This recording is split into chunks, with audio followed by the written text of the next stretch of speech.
Hello, storytellers. It's Storytelling Ryan. I'm here to talk about the new section of the website that I'm building right now. And there is yes, I'm going to the NRB. Anyway, okay, so this isn't working right now, but it's because it could, but I'm going to wait till May. $40 annual access. So for 1 year, you're going to get $40 for a full year of stuff that I'm going to be bringing to this section. Annual member portal. Okay, so right now it's a free preview. And so it's for the Lord RPG, a Christian role-playing game. It's mission evangelist based, the first and only that I'm aware of.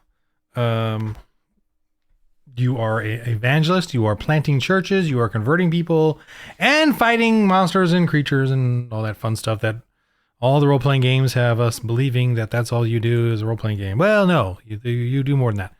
I got a little group area here. This is just a default silly little thing they got.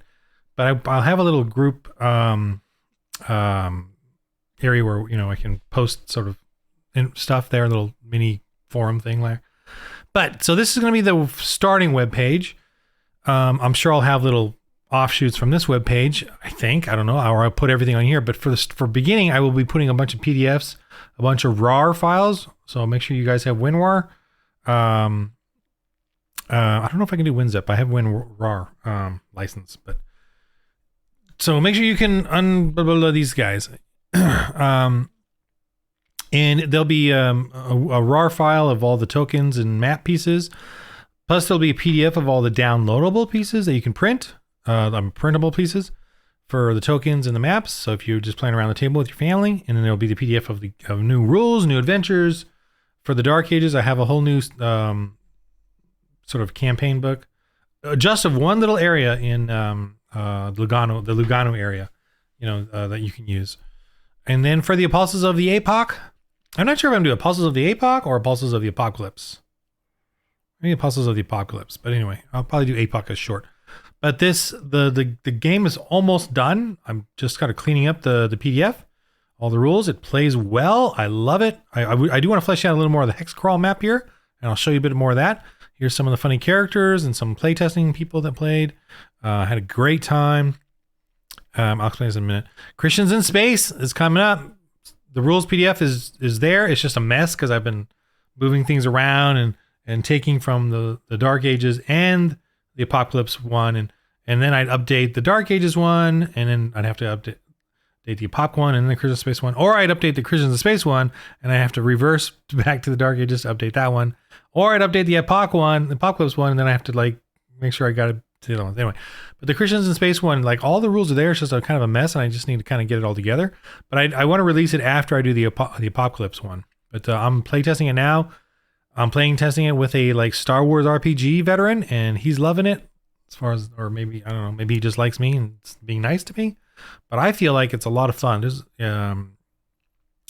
just been a blast to play, and I'm using this space engine, whatever it's called, in Steam to make the planets. I bought the commercial license, so I can take pictures of planets and sort of that and then kind of figure out where everything is in the Milky Way, and that's expandable too. I've only done sort of the very close stuff around Earth.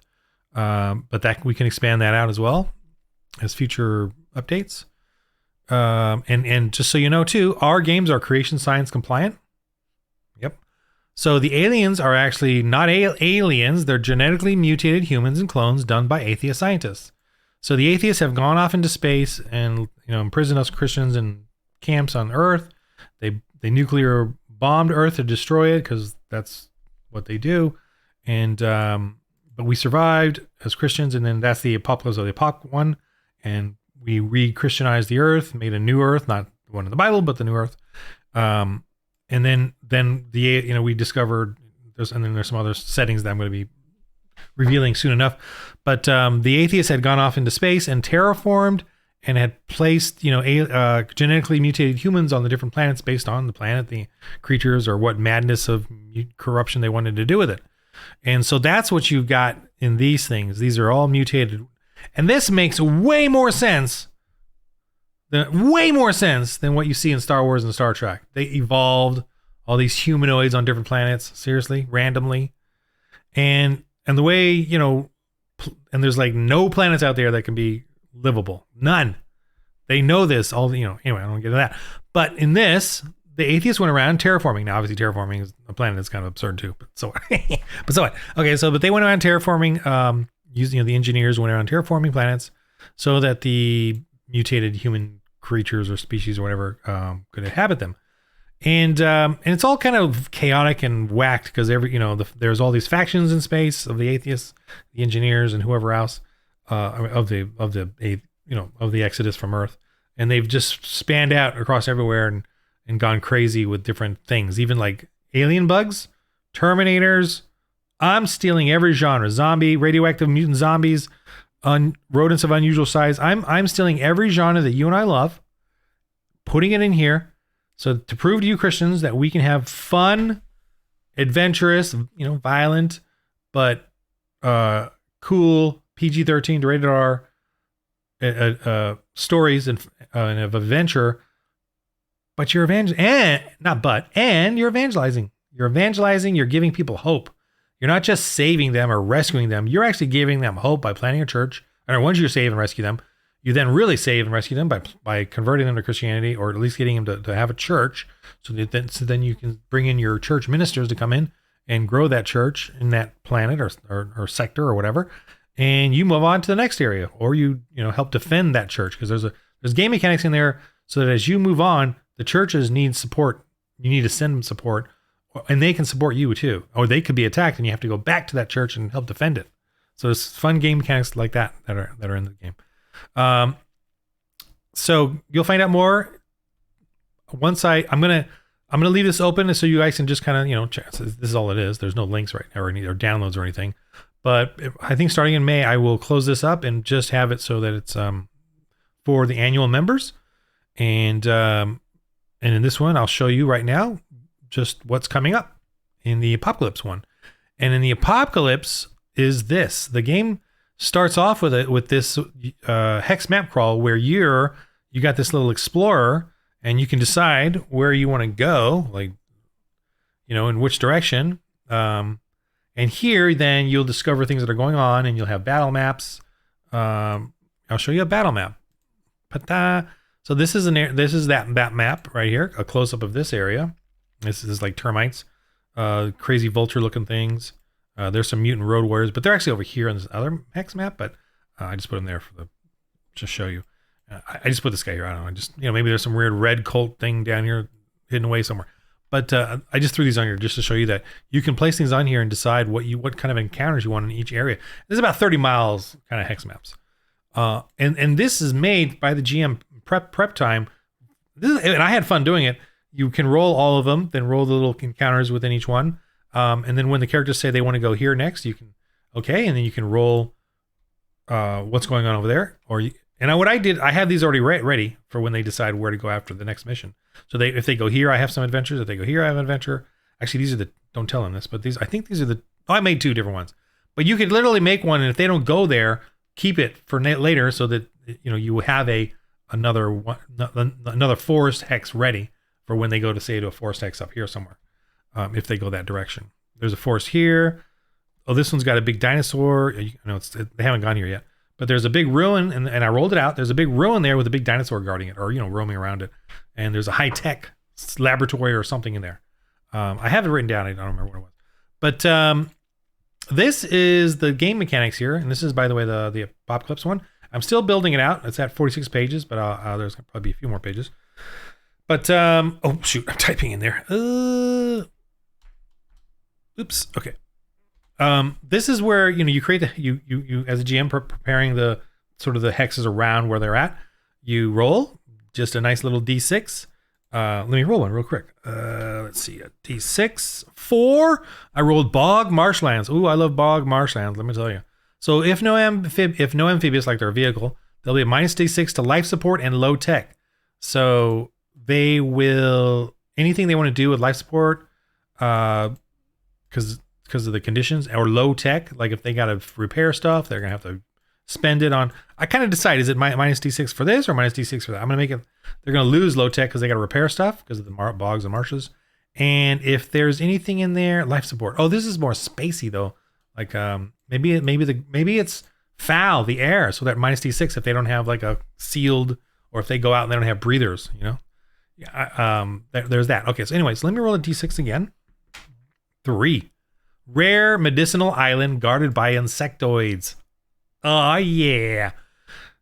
Rare medicinal. So they're gonna see as they're traveling through this bog marsh, and there's gonna be an island over there with colorful flowers, exotic, strange. You know, how are they gonna get to it? And it's out in the water, so they gotta figure that out. But there's insectoids living there. Oh yeah. So that any scientist in there roll their intellect, you know there's going to be some rare, you know, ingredients out there for MedLab. Dun dun dun dun. That I'm already excited. Okay, so let me roll, and this is extra features D12 here. At the bottom 6. I rolled a 6. Location has extra resources. Okay. Oh, that could be like, we already know there's going to be medicines and stuff, but that could be like, maybe there's a laboratory there. Maybe there was something there that, you know, was in the ancient times that they can get, like a laboratory, insectoids, or maybe the insectoids caught somebody else, and now that body or thing is ruined there, like a boat. And it's something that you think would be cool for them, and that you would like to GM. Think of it that way, dude. Don't try to think, well, what would it be? I mean, yeah, think about what would it be, but think about something that'd be fun that you as a GM wanted them to have or check out, like a new toy. Maybe it's a speedboat. Maybe it's a little gyrocopter. And that got caught by the insects, and the pilot died. Now they got a little gyrocopter, you know, something cool, and fun. And this then tells you kind of you can roll this for how, you know, violent or evil they are. And this is if you get like a tribe or whatever, you can see what kind of a tribe. And this is the oppressors and the oppressed, the survivors. The survivors, who are the oppressed in all of these hexes, are the ones you try to find and convert and plant a church. And then here's a word where you create the mutant beast. So if it's insectoid, I already know that. I'll roll like the amount of insectoid: predator pack, beast, robotic, giant beast, cyborg. So it could be a robotic insectoid, man. That's scary. You know what kind of melee it has. If I want to put ranged, or it says here you can add a ranged if along with the melee. You know, and this is just like, and you can create your own, you know, whatever you want to do.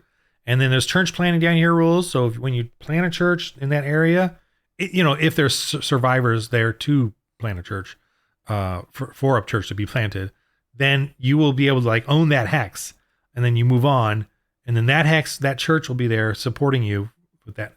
But it could be attacked. You know, I have a little rolling thing here. I have a little sort of, I would show it to you all, but I want to keep it exclusive. Whatever. But I you know, I still kind of moving this stuff around. But yeah, it has a security, and a health. And as long as that health is strong, it'll stay. But sometimes it can go below. So based on these rolls here and stuff. So and that's coming out very soon. Like in May, this is coming out for all annual members. This game, it's really a lot of fun. I had a lot of fun playing it and playing the little pagans. You'll want to have the For the Lord Dark Ages one just to read up on like some pagan stuff, but I'll definitely put in some sort of examples of what possible paganism that they'll come up with. But paganism, you literally come up with whatever you want. That's what paganism is. That spaghetti pastafarian. That's some guy just coming up with stuff. He was just repeating paganism. That's all it is. Paganism is you come up with whatever you want, whatever god you feel like. And let's see if it lasts 3,500 years with a nation and prophecy and history and everything else, for crying out loud.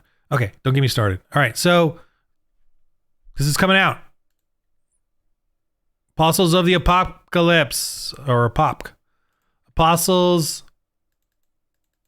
of the Apocalypse. Role-playing game in the post-apocalyptic Earth, 2300 AD. Okay?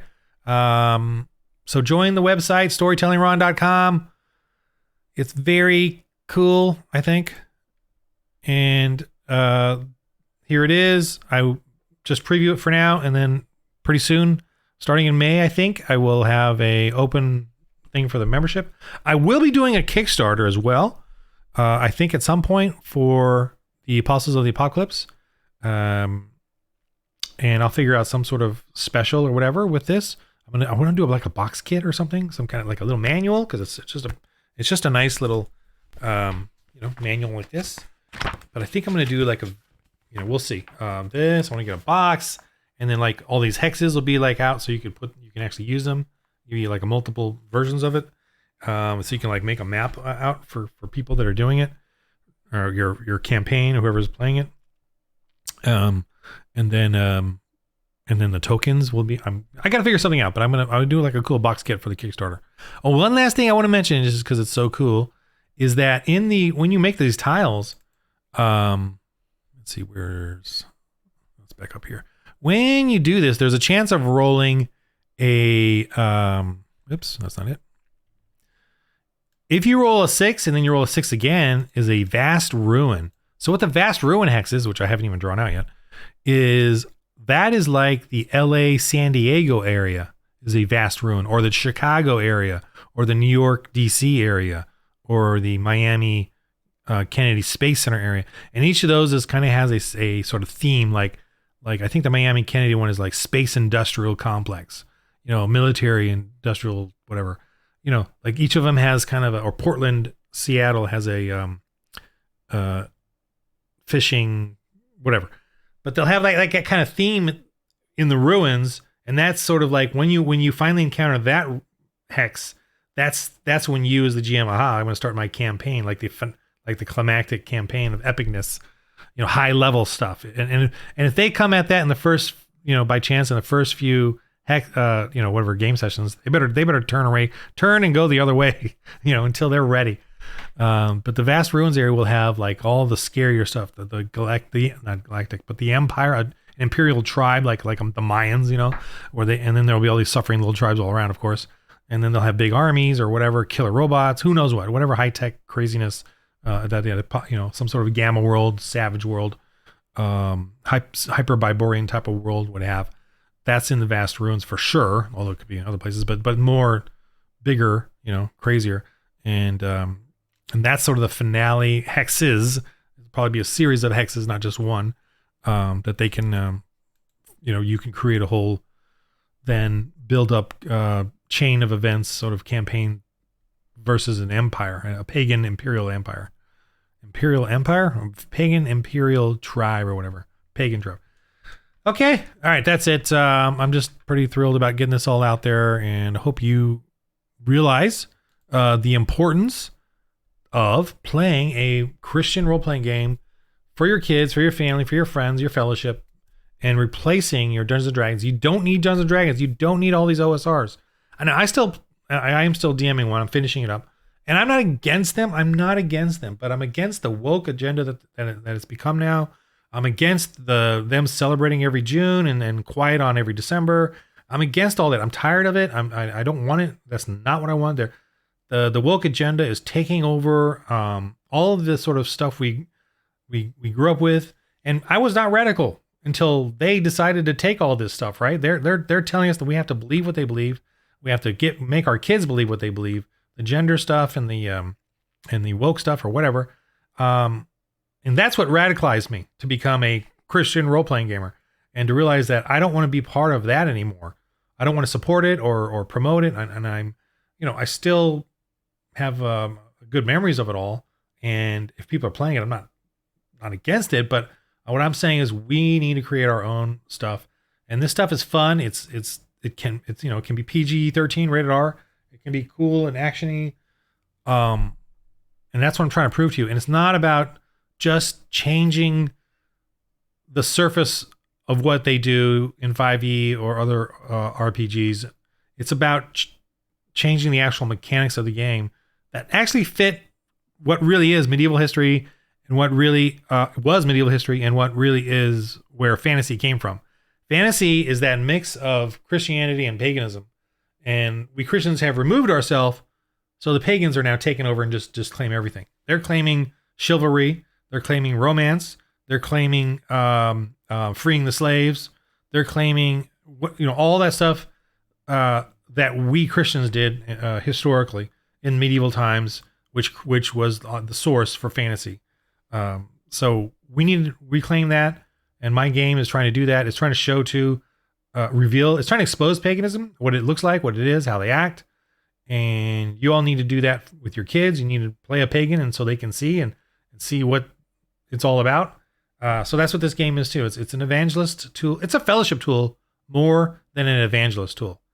It's about iron sharpening iron. It's about us helping each other as Christians realize we need to edify each other, ourselves into what is paganism, what is going on in the world. That's what these games are about. So that, and then in turn to become, I don't think it's an evangelist tool necessarily. It's fun for us Christians, but it is an evangelist thing in the sense that it helps us realize what style of evangelism do we like to do or want to do, and we can play test it in our games, in these games. Okay. Whew. And remember, it's for the Lord RPG. Keep the faith. And in this game of life, my new final thing. In this game of life, roll holy dice.